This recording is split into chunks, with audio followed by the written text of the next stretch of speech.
Bismillahirrahmanirrahim. Assalamualaikum warahmatullahi wabarakatuh.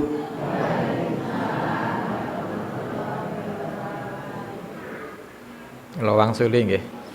Assalamualaikum warahmatullahi wabarakatuh.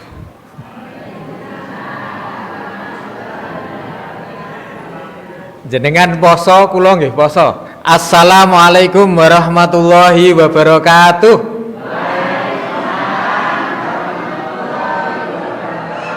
Nggih, jane kula nggih ngerti, asline ya wis luwe. Dikuat-kuatke. Insyaallah kiat nggih. Nggih. Alhamdulillahirabbil alamin wal aqibatu lil muttaqin wala udwana illa 'alal dzalimin. Allahumma sholli wa sallim ala nabiyyina Muhammad wa ala alihi wa ashabihi ajma'in. Wa ba'du, qala Allah ta'ala fil Qur'anil Karim, a'udzubillahi minasyaitonir rajim, wa tazawwadu fa inna khairaz zadit taqwa. Hadirin Bapak, Ibu, adik-adik jamaah Masjid Baitur Rahman Desa Nggonilan rahimakumullah. Syukur alhamdulillah, hari ini hari yang luar biasa, hari yang istimewa karena mampu mengumpulkan kita semuanya di masjid ini. Saya nggak tahu daya tariknya apa, Pak Hartanto, ini daya tariknya apa kok bisa datang? Pertama,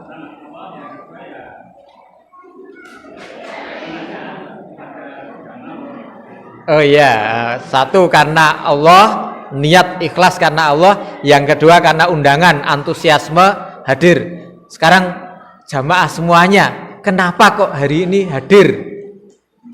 Halo, uang pengajian juga sudah sering, ya betul. Nah, tapi hari ini kenapa istimewa hadir? Kenapa? Ampun jujur banget, buka bersama, ampun jujur banget. Memang manusia itu kalau sudah urusannya makan, cobi jenengan untuk undangan pernikahan, terus undangan ditulisi, maaf panitia atau tuan rumah tidak menyediakan hidangan apapun, jenengan rawuh napa mboten? Mboten. Memang daya tariknya makan itu luar biasa. Tapi saya yakin untuk sore hari ini bukan karena makanan untuk berbuka yang membuat kita hadir. Yakin bukan karena itu. Nek mboten pitados, kalau tidak percaya, ayo kita lihat menunya itu apa. Biasa aja, mungkin di rumah panjenengan itu malah ada ingkung utuh gitu. Saking utuhe sak wulu-wulune ijik, terus ijik urip mlayu ucul. Nah, gitu kan.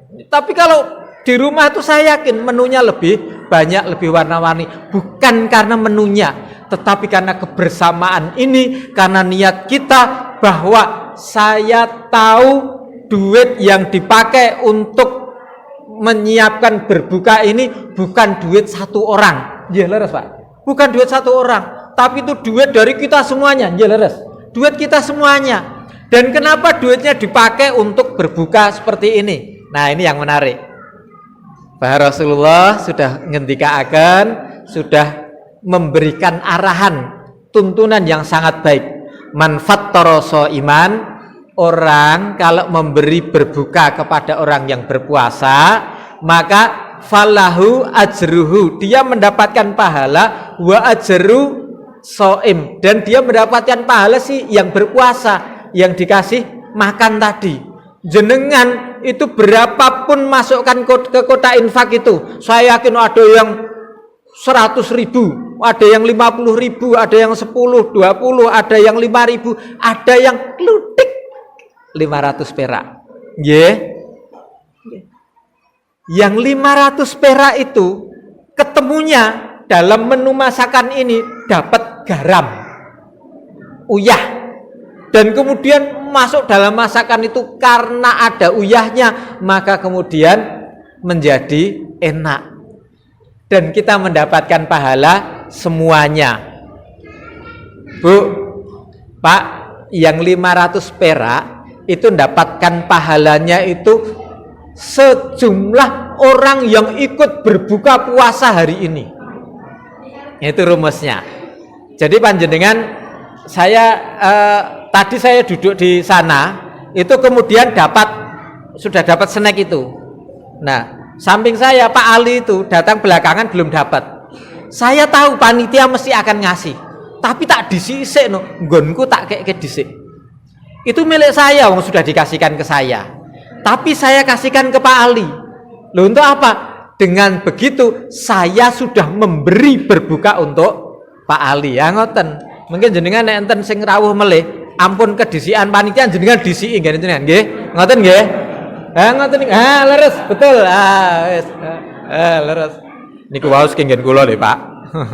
Nah gitu, memang caranya gitu. Saya dapat ilmu ini di mana? Saya dapat ilmu ini ketika dulu umroh, itu ketika puasa Senin Kemis itu, terus dia hidangan puasa gitu. Wong wis podo entuke podo jejer-jejer kabeh. Tapi ternyata apa? Ini ijolan. Jadi sebenarnya bukan ijolan, ngasih. Kurmanya di sini 3, itu diberikan ke temennya. Tapi otomatis banget itu yang sampingnya itu ganti ngasih. Batin gua ngono ijol-ijolan podo kan gitu. Sepertinya memang tuker-tukeran, tapi maknanya adalah dia sedang menjalankan sunnah Nabi, manfaat toroso iman, memberi makan orang yang berbuka. Maka panjenengan di rumah, enten Bu sing damel kolak, enten, mboten enten. Oh, hari ini libur, kemarin damel, nggih. Nah, nek damel kolak, niku jenengan katai duduhe. Nah, niku dikatai, mengke ciduke sak mangkok. Tonggone di dumi. Tonggone lah nggih poso to. Ya, pun aman niku jenengan entuk pahalane wong sak omah sing jenengan dumi sak mangkok niku. Loh, sak mangkok mboten cukup no, Pak, nggih sak omah. Cukup. Mergane napa? Mergo panjenengan mengirimi sak mangkok, maka oleh tetangga itu kabeh pengen ngicipi. Ketoke enak kuwi, kabeh ngicipi sak sendok. Akhirnya jenengan entuk ganjarane wong sak omah. Nah, niku lagek tangga tengen, sak mangkok melih nggih tangga kiwa, sak mangkok melih di tangga ngarep, sak mangkok melih buka pintu mburi, sih gadah pintu wingking mboten nggih. Saniki pun mboten tembok nggih, wingking mubeng lewat. Nah, teri tanggane, maka panjenengan entuk ganjarane. Wah nek ngratake sak RT nggih kangelan. Nah, caranya buka bersama di masjid seperti yang diadakan Ustadz Hartanto di Masjid Baitur Rahman iki. Panjenengan isi kotaknya ngerti nggo buka wis tak iseni.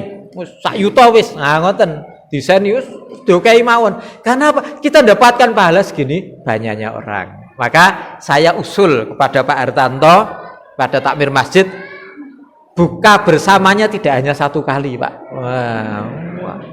Tiap hari. Ya, cocok? Bu Ibu cocok? Rasa masak Bu, wis disiapkan buka bersama. Cocok Bu? Ah, cocok. Agar ngera masak cocok, gitu kan. Tuh. Bapak-bapak cocok? Nah, sing angelan bapak-bapak niki. Tapi intinya bahwa kalau kita memberi orang berbuka puasa, maka kita akan dapatkan pahala orang yang puasa itu tadi, yang buka itu. Berarti kita akan dapatkan pahala wong sak masjid. 1 niku. Pembukaan. Kemudian yang kedua, Bapak Ibu sekalian, saya mau cerita sedikit. Ada seorang anak kecil tinggal di Perancis bersama bapak dan ibunya. Ini keluarga bule Yahudi. Orang Yahudi ini, saya cerita orang Yahudi.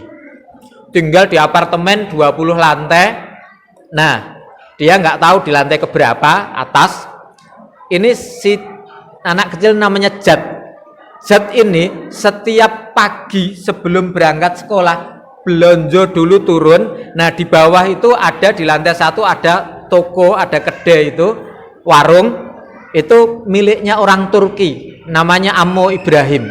Nah si Ammo Ibrahim itu jualan. Kemudian si Zat ini yang kelas 4 SD disuruh sama ibunya kon blonjo. Biasa bawa catatan, brambang setengah kilo, bawang setengah kilo, uyah, tumbar seprapat, merica 2 kilo. 2 kilo nggih napa nggih. Nah niku dah catatan dibawa, diserahkan kepada Amut. Ibrahim ini disiapkan. Nah, pas Ammo Ibrahim menyiapkan belanjaan itu, zat kecil ini biasanya golek lengai Ibrahim dan kemudian ngutil coklat satu batang. Nah, Silver Queen, saya nggak tahu di sana mereknya apa namanya. Nah, itu ngutil satu, kantongi. Belanja siap, bayar, wis pulang. Hari berikutnya gitu. Hari berikutnya ngutil lagi. Terus akhirnya menjadi kebiasaan ngutil. Setahun, 2 tahun, 3 tahun, sampai lulus SD, SMP itu masih kelas 1 SMP itu dia tetap setiap hari kon belanja dan itu selalu ngutil itu. Suatu hari ujian dia tangi ini kawanan Yahudi, ora tangi subuh, ora taraweh, ora napa sahur ya kan. Jadi tangine kawanan, dia takut telat tapi tetap harus belanja, maka dia belanja dulu. Ketika belanja ini dia belanja, itu bilang sama Ibrahim, cepat saya telat sekolah, ini ujian, saya terlambat bangun tadi. Oh iya, saya siapkan dulu. Begitu siap langsung saut melayu. Dipanggil sama Ammo Ibrahim, hei Jad, sebentar. Apa? Kamu lupa belum ngambil coklat. Ternyata selama bertahun-tahun setiap kali belanja itu nyolong coklat siji itu, jane pemilik toko ngerti. Padahal nggak ada CCTV waktu itu. Ngerti ning ditoke wae. Kemudian oleh Ibrahim ini dijikoke, ini coklat untuk kamu. Dijikoke diwehi. Ganti sakniki Jad sing mlenggong. Wi jebule konangan ning aku ora diapa-apake. Iki malah aku lali mergo kesusu malah dikasih. Saya buru-buru malah ternyata ketika saya lupa mencuri malah dikasih. Sepanjang ujian dia nggak mikir ujiannya, terus ngawur kabeh. Yang dia pikir itu cuma Ammo Ibrahim. Itu manusia apa? Kok saya tidak dilaporkan ke polisi dan justru saya lupa mencuri, dia ingatkan, diambilkan, dikasih. Sejak saat itu dia bersahabat dengan Ammo Ibrahim ini. Ammo Ibrahim ini aslinya orang Turki, tinggal di Perancis sana dan kemudian membuka toko ini. Akrab, SMP, SMA, ada masalah apapun, si Jad ini karena dia sudah mulai gede SMA, itu curhatnya tidak sama bapak ibunya yang Yahudi, meskipun dia Yahudi, tapi selalu curhatnya kepada Ammo Ibrahim ini. Nah, tanya, uniknya lagi Ammo Ibrahim ini kalau ditanya, maka kemudian dia, oh ya sebentar, saya carikan resep untuk masalahmu ini. Dia ambilkan sebuah buku, dia buka, kemudian di satu halaman dia baca. Tapi Jad nggak mudeng, ini ayatnya dibaca. Cerita, Ammo gimana, saya tadi malam berantem sama bapak sama ibu saya. Lah ngapa? Ya saya dimarahi terus, kenapa? Nilai saya jelek. Ya padahal saya sudah belajar tapi saya dimarahi. Saya akhirnya gantian saya marahi. Saya nggak mau sekolah gitu. Nah, kemudian apa? Dibukakan, dibacakan. A'udzubillahi minasyaitonirrajim. Wa qada rabbuka alla ta'budu illa iyyahu wa bil walidaini ihsana. Imma yablughanna 'indakal kibara ahaduhuma aw kilahuma fala taqul lahumā uffin wa la tanharhumā wa qul lahumā qawlan karīmā. Dan seterusnya. Itu Jad nggak mudeng kuwi apa. Tapi kemudian dijelaskan pakai bahasa Perancis, dijelaskan. Ini buku ini menjelaskan bahwa hubungan dengan orang tua itu harus dijaga. Apapun dia adalah orang tua yang melahirkan kita, membesarkan kita.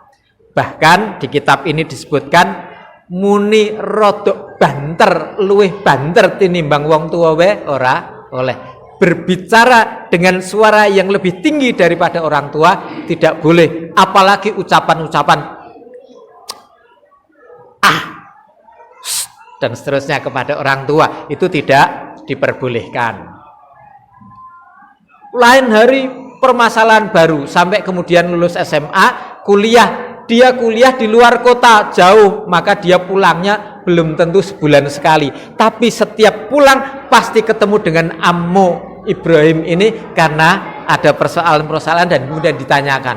Suatu hari dia stres, depresi, kuliah Yahudi sisan, orang ngerti nikah, orang ngerti hukum pacaran, wis pokoknya pacaran, pacare tabrakan mati, mau bunuh diri. Zat ini mau bunuh diri, cuma ketika pengen bunuh diri itu dia ingat punya teman sahabat baik namanya Ammo Ibrahim yang selalu memberi solusi.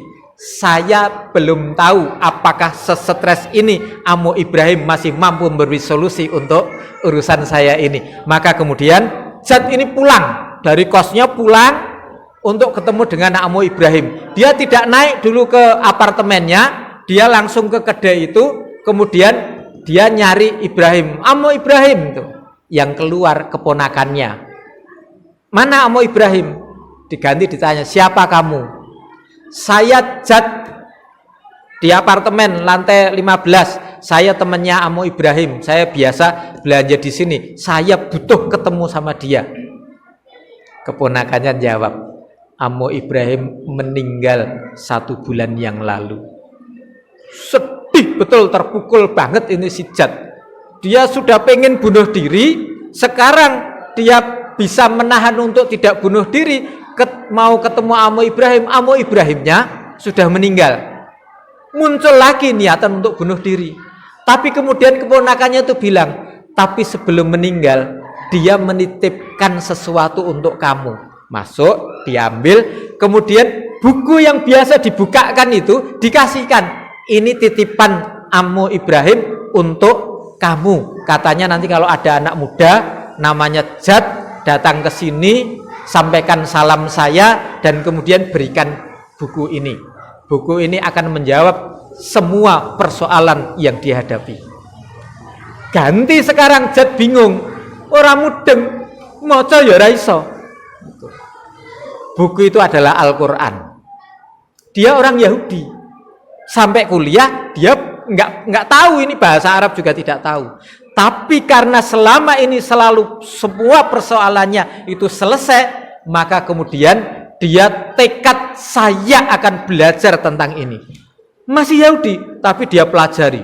Begitu dia pelajari, dia belajar dari terjemahannya, kemudian dia belajar membaca, kemudian dia bisa membaca, dia kaji itu, akhirnya Zat ini masuk Islam.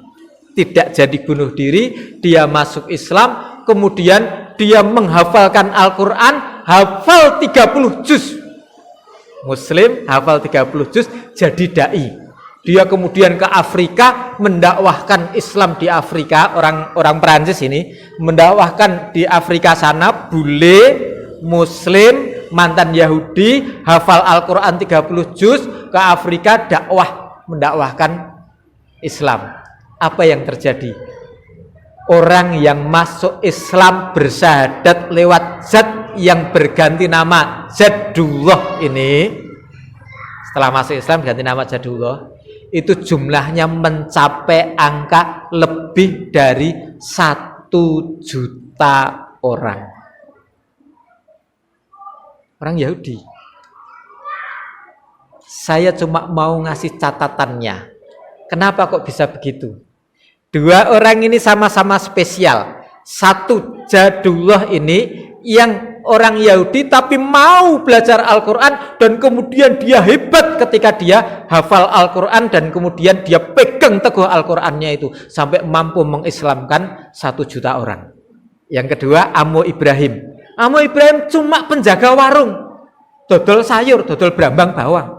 Tapi karena orang ini sangat-sangat memegang teguh keislamannya, setiap orang bertanya meskipun dia orang Yahudi, dia kasih solusi, jawabannya itu dari Al-Quran, dan jawabannya selalu benar. Ammo Ibrahim hanya memasukkan 1 orang ke dalam Islam, yaitu Zat tadi. Itu pun setelah dia mati. Sampai dia mati, Zat belum masuk Islam. Tapi kadernya 1 ini yang namanya Zadullah ini memasukkan ke dalam Islam 1 juta orang. Jadi hebat karena apa? Karena Al-Qur'an. Saniki kita siapa yang sudah hatam 3 kali sampai hari ini selama Ramadan? Angkat tangan. Hadiah Quran. Tak undake hadiahnya umroh bagi yang mampu. Nah, bagi yang mampu tapi dereng enten turun 2 kali hatam. Halo. Dereng enten turunkan lagi 1 kali hatam saja. Halo. Dereng enten. Wajar kalau kehidupan kita biasa-biasa saja. Karena apa? Karena kita mensikapi Al-Quran itu masih biasa banget. Tapi saya mau kasih resep. Begini. Nabi Ibrahim itu dikasih mukjizat oleh Allah apa?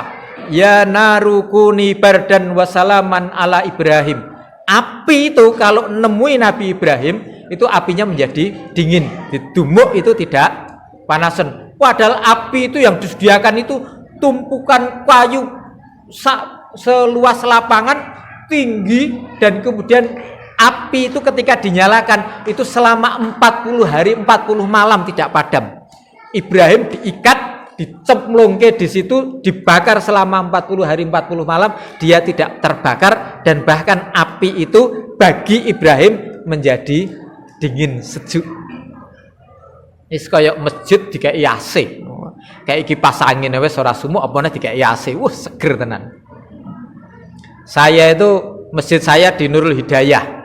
Sumuk pol pinggir dalan, motor knalpotnya dibuang wang gitu. Wah, wis terganggu terus. Maka malam selesai tadarus di masjid saya itu biasanya jam 9 jam 10 itu saya pindah ke Masjid Barokah. Masjidnya delik, sekarang dipasang AC. Wah, cocok saya. Wis pindah ke sana. Kemudian tadarus ke sana. Ngeluruk ra apa-apa. Jenengan pasangi AC, Pak. Nanti tak pindah ke sini. Bapak-bapak, ibu-ibu cocok kalau masjidnya dipasangi AC? Cocok? Estu cocok? Nah, nanti nek ngleboni kotak infak nggih ampun sing 2000-an. Lebonono 100.000 5 lembar gitu, cepet ganti AC. Nggih ngoten ya, Pak? Cocok gitu. Gitu, nggak apa-apa. Atau kalau nggak nanti langsung dibuatkan masjid mau kita AC, kita lelang siapa yang pasang. Wah, nanti sayap kanan ini saya pasang 1, sayap depan ini saya 1, sayap kiri saya 1, sudah 3 AC.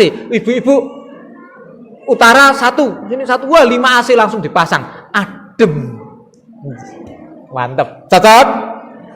Nanti dieksekusi, wes pokoknya lanjutkan sama panitia. Saya mau lanjutkan lagi. Nabi Musa itu punya tongkat sakti.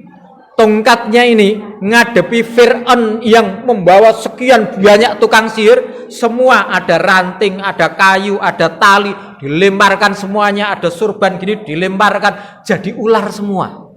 Ngejar semuanya ke Nabi Musa. Dan kemudian Nabi Musa dibisiki oleh Allah, lemparkan tongkatmu. Begitu tongkat dilemparkan, jadi ular besar, makan semua itu, habis semua.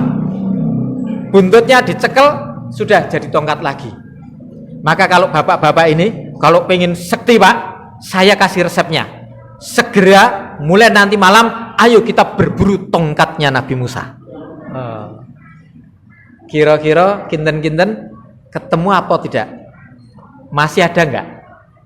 Kalaupun ketemu, jenengan goleki 3 tahun dan akhirnya ketemu tongkat Nabi Musa itu, jenengan tutuk-tutuk kayak ngoten ya tidak akan jadi ular. Itu. Padahal zaman dulu Nabi Musa itu dipukulkan ke laut, itu jadi tol laut. Wah, mulus. Jadi kalau ada tongkatnya sekarang itu, jenengan bisa bermitra sama Pak Jokowi. Pak Jokowi ora usah utang ning Cina. Gawe ke tol laut, wah tutuk tueng Selat Sunda jadi jalan tol. Wah, Jawa Bali tutuk tueng wis jadi jalan tol. Mana lagi? Mau ke Kalimantan, wah laut Jawa tutuk tueng wis jadi jalan tol. Tapi hari ini sulit kita akan mendapatkan tongkatnya Nabi Musa. Dan kalaupun kita mendapatkan tongkatnya Nabi Musa ini, mukjizatnya hanya berlaku untuk Nabi Musa, tidak untuk orang lain. Pak, Bu, berarti kita nggak punya kesempatan mendapatkan tongkatnya Nabi Musa. Tapi masih ada satu loh Bu, mukjizat yang sampai sekarang masih, dan kita bisa mendapatkannya. Apa itu? Mukjizatnya Nabi Muhammad. Apa mukjizatnya Nabi Muhammad? Kenapa Bu? Al-Quran. Al-Qurannya masih ada sampai sekarang, masih utuh. Bahkan dulu ketika panjenengan nikah digunakan untuk mahar, betul? Maharnya Al-Quran dan seperangkat alat sholat gitu kan. Wah, gandeng itu mahar. Rukue disimpen ora dinggo, mahar kok. Qur'ane yo sak yahene jek disimpen yang lemari tidak pernah dibaca. Keliru. Maksudnya suami memberikan mahar Al-Quran supaya itu menjadi pegangan hidup untuk dibaca. Lha nek diwaca mengke gak rusak entekno Pak mahare ben ditukokke meneh. Lha entek mulai Pak waca terus, bendino tak waca terus, akhirnya rusak entek Quran 17. Enggak apa-apa, nanti kalau sampai 18 Qurannya akan pindah di otak dan hati kita, menjadi hafal 30 juz dan sudah menjiwa dalam hati kita. Tidak perlu pegang mushaf lagi. Jenengan garek maos pengen nopo aman, mau qiyamul lail bibar terawih malam bangun nunggu sahur karo godhok wedang seprapat jam umum, aku tak sholat 2 rakaat tapi dawane seprapat jam. Kenapa seprapat jam? Maca Qur'an itu dawa tenan. Kan hafal. Nah, itu nanti dapat mukjizat. Apa iya? Ya, saya akan buktikan. 1. Presiden B.J. Habibie presiden ketiga Indonesia itu dulu pernah gambar pesawat, dan yang dia gambar itu cuma buntutnya tok, dan itu gambar buntut pesawat ini itu dijual ke Boeing, pabrik pesawat di Amerika.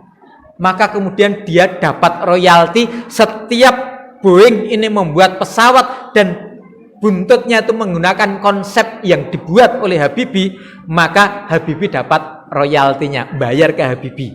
Sampai sekarang tercatat setiap tahun tidak kurang dari 60 miliar. Gambari pisan tok Habibie. Hebat Habibie. Nah, sekarang saya mau cerita kenapa Habibie hebat. Habibie ini kuliahnya di Jerman. Ketika dia kuliah di Jerman dulu, dia nggak pernah bisa ranking 1. Wes sinau meneh mundak 5, sinau meneh mundak 4, sinau meneh mundak 3, sinau meneh ora mundak, sinau meneh selalu di ranking 3. Dan Anda tahu siapa yang ranking 1 dan 2? Orang Yahudi, satu laki-laki, yang satu perempuan. Yahudi ini selalu ranking 1 dan ranking 2. Akhirnya Habibie tanya, kenapa kok kamu selalu ranking 1 dan ranking 2? Rahasia no. Yang satu ngasih tahu, kalaupun kamu saya kasih tahu, kamu nggak akan bisa melakukan resep ini. Emangnya apa? Kasih tahu nggak ya gitu. Yang satu bilang, kasih tahu aja, nggak mungkin bisa melakukan. Akhirnya 2 orang itu membocorkan rahasia mereka kenapa bisa selalu ranking 1 dan ranking 2. Kami selalu bangun jam 2 malam, kemudian kami mandi, keramas, kan? Kemudian setelah itu kami ngambil Al-Quran, orang Yahudi, kami ambil Al-Quran dan kami membaca Al-Quran selama paling minim 1 jam. Jam 2, setengah 3 dia mulai baca, sampai setengah 4, ya kira-kira wayai sahur, sampai subuh itu, dia baca Quran. Masuk subuh, dia selesai baca Quran itu, diletakkan, kemudian dia sinau. Masuk semua ke dalam otak, otaknya tuh encer betul, maka dia selalu ranking 1 dan 2. Habibie dengar seperti itu, maka sejak itu malamnya dia bangun bukan jam 2, setengah 2, tak disiino. Nah, langsung dia mendahului, setengah 2 mandi, dia baca Al-Quran. Pas waktunya sahur dia berhenti, kemudian dia sholat tahajud. Tapi sholat tahajudnya lagi-lagi dia juga ketika selesai baca Al-Fatihah, baca Al-Quran, pegang lagi mushaf, dia baca lagi. Sampai kemudian ruku. Kalau sholat sunnah boleh pegang mushaf, sambil pegang mushaf boleh. Ya kalau sholat wajib mboten. Boleh. Nah, kalau saya pakai HP gini, bukanya gampang. Jadi HP jangan untuk YouTubean terus ya Bu ya. Nah, HP untuk baca Quran gitu. Itu. Nah, kemudian apa? Semester berikutnya Habibie langsung lompat ke ranking 1. 2 orang Yahudi dikalahkan. Akhirnya nopo? Nyesal aku, gelo aku, ngerti wingi ra tak kandhani resepe.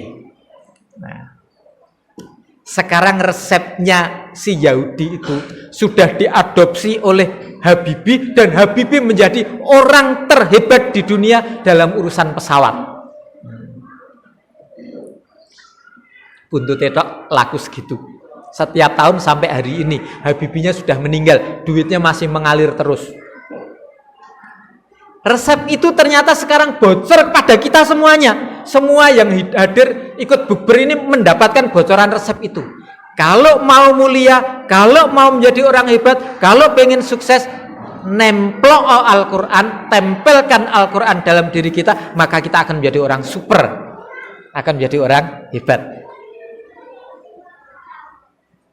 Kenapa? Karena Al-Quran mukjizat. Jadi kalau kita mendapatkan mukjizat ini, maka kita juga akan mendapatkan nilai kehebatan itu. Di Klaten ini ya, ada percetakan. Karyawannya 1000. Percetakan ini mau bangkrut karena dulu nyetak buku sekolah dan buku LKS niku. Kemudian buku sekolah sekarang semuanya sudah PDF itu sudah bisa di-download, nggak beli. LKS juga sudah tidak dibutuhkan lagi di sekolah, maka mau bangkrut. Separuh 500 karyawannya sudah dirumahkan. Yang separuhnya lagi masuk cuma 2 minggu kerja, 2 minggu libur gantian. Hampir bangkrut. Kemudian ada seorang datang itu nawari mau nyetak Quran.